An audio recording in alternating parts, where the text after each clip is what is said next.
네, 국회에서 취업준비생의 인권을 위한 보호법 제정을 추진하고 있습니다. 이렇게 국회에서 취준생 인권보호법을 위한 움직임이 있는데요. 네, 잡정보센터에서는 취준생들의 인권을 지키는 방법을 알려드리는 취준생 인권위원회가 있습니다. 네, 그동안 몰라서 넘어가고 또 알면서도 취업시장에 약들어서 넘어가야만 했던 그런 일들 많이 겪으셨을 텐데요. 오늘 이 코너를 통해서 조금이나마 자기 권리를 당당하게 외칠 수 있기를 바라보겠습니다. 네, 오늘 도움 말씀 주실 분은 취준위원장이자 안방 대감이시죠. 트러스트원 취업 컨설팅의 송진원 노무사님과 함께하겠습니다.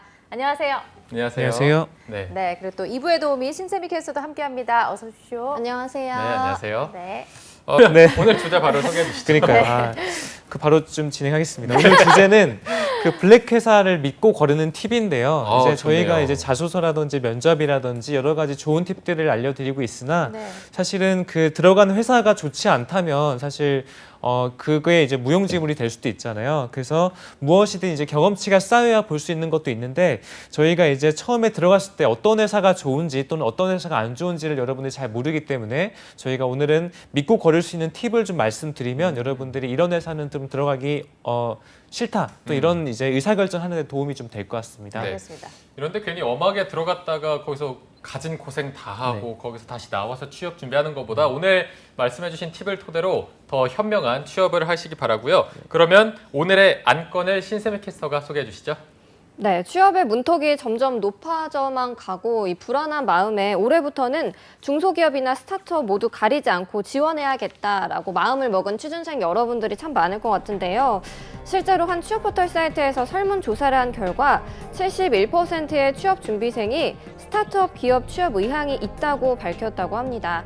대기업과 공기업에 편향됐던 기업 선호도가 이렇게 점점 바뀌게 된 이유는 취준생들이 느끼기에 스타트업 기업이 조금 수평적이고 또 자유로운 조직 문화와 다양한 업무 경험, 워라밸이 좋을 것 같아서 빠르고 유연한 의사결정 구조 등 이런 장점들이 적용했기 때문이라고 하는데요. 하지만 높아지는 취업 문턱으로 인해서 쫓기는 마음이 들고 스타트업이나 중소기업이 가진 장점으로 인해 급하다고 아무데나 들어갔다가는 온갖 갑질과 또 쥐꼬리만한 월급을 마주하게 될 수도 있습니다. 가뜩이나 대기업도 퇴사율이 높은데 이런 곳이라면은 1년 내에 퇴사하기가 십상인데요. 귀하디 귀한 취업 준비 기간을 시간 낭비로 이어지기 전에 미리 예방하는 게 상책일 것 같습니다. 따라서 오늘 취준생 인권위원회 안건으로는 블랙 회사 믿고 거르는 팁에 대해 알아보자입니다. 네. 쌤, 근데 인터넷에는 이미 다양한 기업에 대한 정보들이 많잖아요. 네. 근데 이거를 취준생들이 많이 실제로 또 참고하고 있는데 쌤이 보시기에는 어디까지 믿고 어디까지는 거르는 게 좋다 이런 기준이 있을까요?